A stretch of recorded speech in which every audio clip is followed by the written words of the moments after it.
24 सितंबर 2014। बेंगलुरु की ये सुबह बेशक शांति से भरी है, लेकिन एक बड़ा इम्तिहान भी होने वाला है। ये इम्तिहान है भारत के सबसे डेयरिंग मिशंस में से एक का।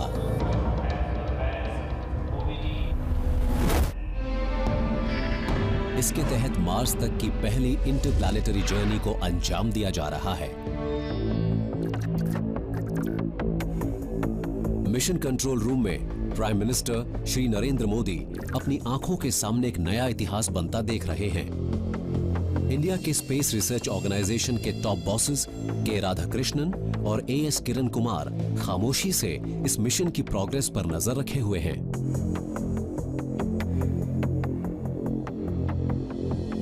हमें बहुत सारे नए नए डेवलपमेंट्स करने पड़े। हमें गुजरना पड़ा डिटेल्ड टेस्टिंग से। टीम ने वो किया जिसे इम्पॉसिबल माना जाता था। जैसे जैसे ये टीम काम करती गई, इसकी एनर्जी और बढ़ती गई और टीम सीखती गई और इवॉल्व होती गई। अप टू सितंबर 24 ये बहुत कुछ सीखने का फेज था और सबने मिशन कंट्रोल सेंटर में उस दिन देखा होगा the bubbling youth and the experienced elders सभी मिलजुल कर इस मिशन पर लगे हुए थे।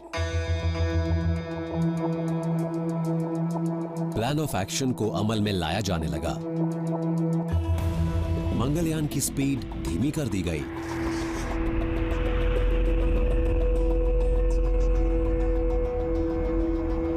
इग्निशन से 5 मिनट पहले मंगलयान एक एक्लिप्स में दाखिल होकर मार्शियन शैडो में पहुंच गया।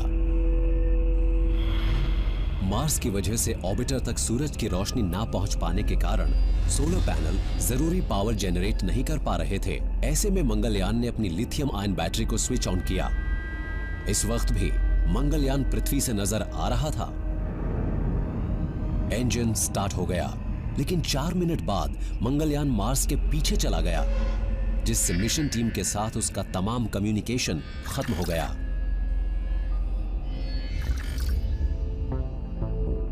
अब अगला सिग्नल 25 मिनट बाद ही मिलने वाला था।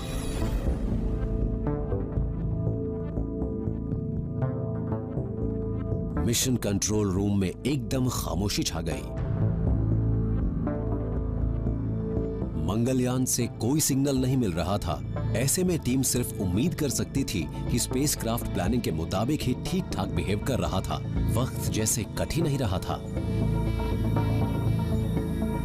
और उस समय पर वहाँ क्या हो रहा होगा इस बारे में कोई कम्युनिकेशन नहीं होगी। हमें फाइनल रिजल्ट के लिए इंतजार करना होगा। ये ऐसे ही है जैसे किसी ऑर्केस्ट्रा में चुप्पी छा जाए। लाइफ ऐसी ही होती है और स्पेस साइंस भी ऐसी ही रही है। हमें करीब आधे घंटे के उस पीरियड तक इंतजार करना पड़ा।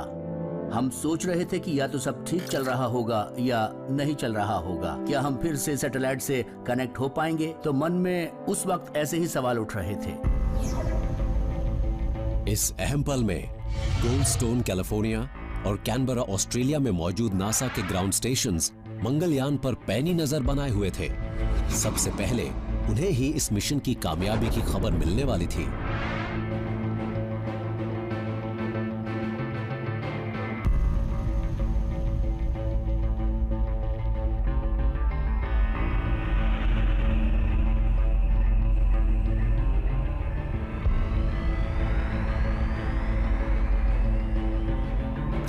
एक्लिप्स खत्म होते ही मंगलयान से पहला मैसेज आ गया। ये कामयाबी से मार्स ऑर्बिट में दाखिल हो गया था। साइंटिस्ट्स की खुशी की कोई सीमा नहीं थी। प्राइम मिनिस्टर श्री मोदी की खुशी भी देखते ही बन रही थी। भारत के स्पेस प्रोग्राम में ये बहुत ही खास पल था।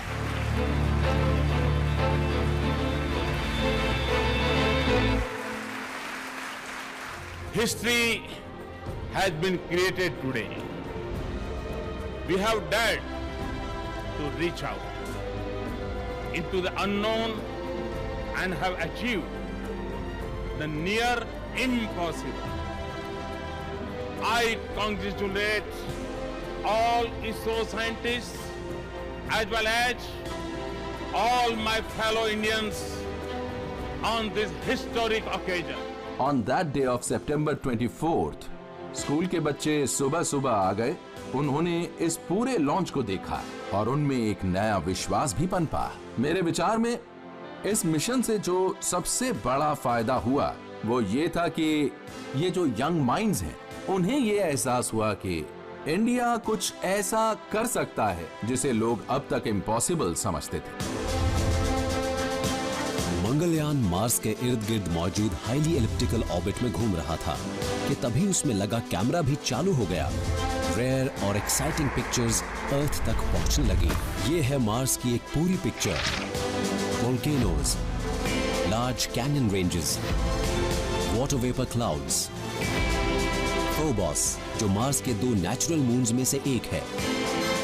नासा का स्पेसक्राफ्ट क्यूरियोसिटी रोवर पहले ही मार्स पर मौजूद था और उसने मंगलयान का वेलकम किया। क्यूरियोसिटी के ट्विटर हैंडल ने पोस्ट किया, नमस्ते, और मंगलयान ने जवाब दिया, हाउडी। मेवन टीम ने मार्स पर पहुंचने के लिए इसरो को बधाई दी। इंडिया का ऑर्बिटर भी इस रेड प्लैनेट को स्टडी करने से जुड़े मिशन में शामिल हो गया। इस तरह Indian Space Research Organisation Mars तक एक कामयाब मिशन भेजने वाली चौथी एजेंसी बन गई और पहली ही कोशिश में ऐसा करने वाली ये एशिया की पहली एजेंसी है।